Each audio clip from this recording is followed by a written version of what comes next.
چې پیپلز پارټي په ملکان کې کلم راتله آیس او چرس په پروموټ کېږي. دا قاضي رشید احمد د تحصیل ناظم جوړ کړي که په دې تحصیل درګۍ کې زما نه چا چرس خرڅ کړه قاضي حسین احمد نه زما نه دا جبه کټ کوي بیا زه به چې دی نو بې ذمهوار یم تا په سخته کې نه په تکلیف کې نه چې کله کرونا راشي بیا نه یا تکلیف راشي بیا خولې ته ماکس اچولي بیا نه خو په دې وخت کې خلکو له ډېره جوخته غاړه ورکړي.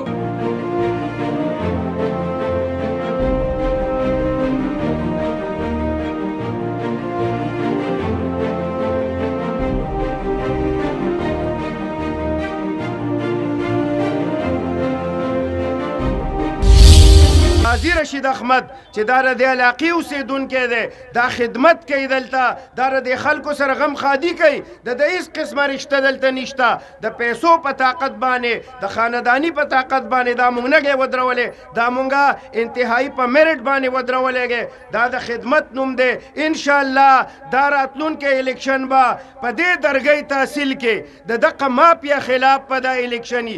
دا الیکشن مونږ د مهنګای خلاف په تاسو مهر لګوئ د بدامنۍ خلاف په دا مهر لګوئ او د بیډ والا دا چې کوم دلته حکومت روان دی چې د ظلم حکومت دی د زیاتی حکومت دی د جبر حکومت دی چې هر طرف ته عوام پریشانه کړي دي مهنګایي ده بدامني ده هیڅ قسمه قانون نشته. نو دا انتخابات منعقد شو چې کله یې ریزلټ راغی ورونو نو اولنۍ مرحله کې پی ټي آی شکست خوړو نو چې پی ټي آی شکست خوړو نو د اسمبلی نه ایکٹ پاس کو او د دې بلدیاتی ادارو اختیارات سلب کړه او دا اختیارات د میر نه او د چیرمن نه واغست او د واپس ای سیستم منتقل کړه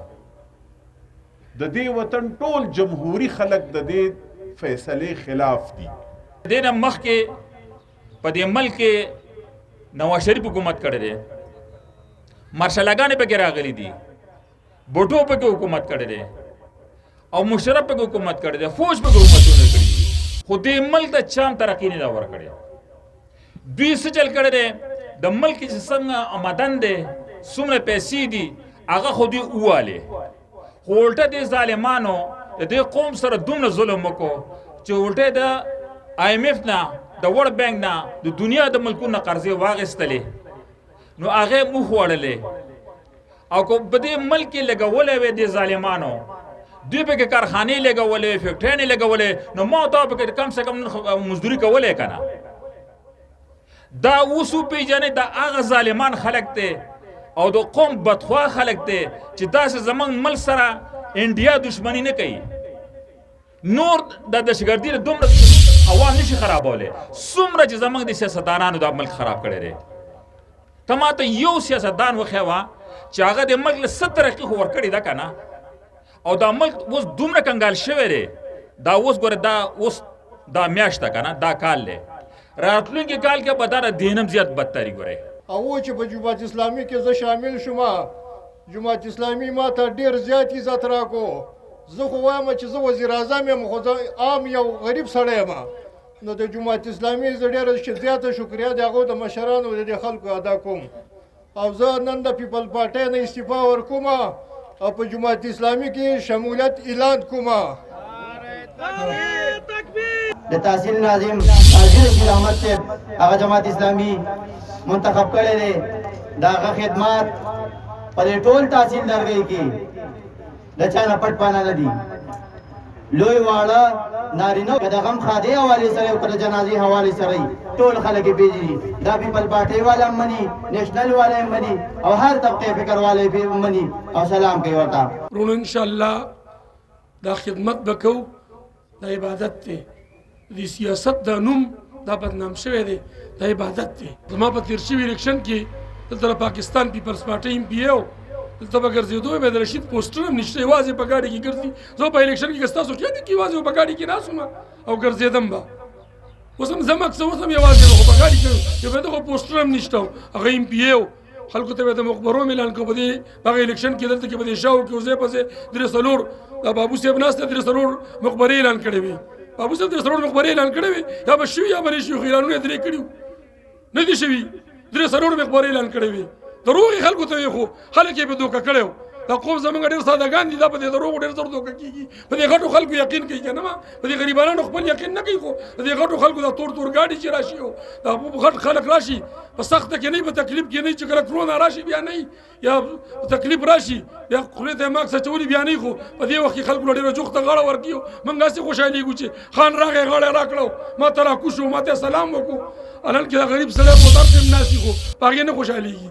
په دې وخت کې دغه پر سلام هم ډېر خوشحالېږي او باچا صاحب راغی غاړه راکړه ځکه چې پیپل پارټي کله دلته راځي دلته به آیس پروموټ کېږي دا ګوره یاد وساتئ چې دلته پیپلز پارټي کله هم په دې وطن کې راځي دلته به آیس پروموټ کېږي دا وسات دا ګوره یاد وساتئ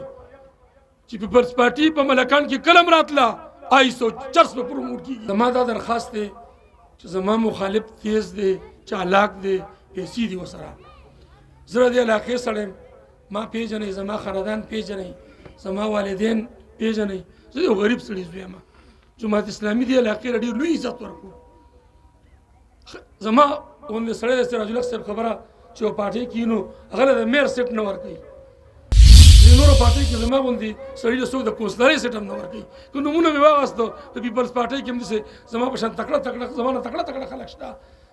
بله پارټۍ کې هم شته په بله پارټۍ کې هم شته خو چې غټ ګاډی ورسره نشته غټه حجرې نشته دی نو څوک ورته د کونسلرۍ سیټ هم نه ورکوي دلته به هېڅوک هم زما سره پارټي نه کوي کم از کم زه ستاسو د جامع سړی یم ستاسو د طبقې سړی یم نو دومره وټونه به جمعه اسلامي له ورکوئ چې په هغه نن نه به هر کور ته ځئ که به ټول تحصیل کې هم چېرته رشته او دوسي په هغه پسې به هم ځئ او دومره وټونه به ورکوئ په هغه ورځ باندې چې د چا وټي که زنانه یي که نارینه یي چې راوځئ او دومره وټونه جماعت اسلامي له ورکوئ دا به ستاسو عزت یوازې زما به نه که به بل ځای کې هر څنګه وي که نه چې دلته کم از کم چې 80% وټ جماعت اسلامي ته لاړ شو دا نورو پارټیو ته لاړ جماعت اسلامي کې موږ ځکه خوشحاله یو چې دې جماعت اسلامي په دستور کې یو ټکی لیکلی او هغه ټکی دا دی چې د جماعت اسلامي مقصد به د الله تعالی په ځمکه باندې د الله تعالی دین غالب کول وي اقامت دین به اسلامی حکومت راوستل خلک وایي که نه د عمران خان حکومت د زرداری حکومت د نواز شریف حکومت د بل صاحب حکومت جماعت اسلامي والا دا نه وایي چې د سراج الحق صاحب حکومت جماعت اسلامي والا دا نه وایي چې د مشتاق صاحب حکومت جماعت اسلامي والا وایي د الله او د هغه د رسول د شریعت او د اسلام حکومت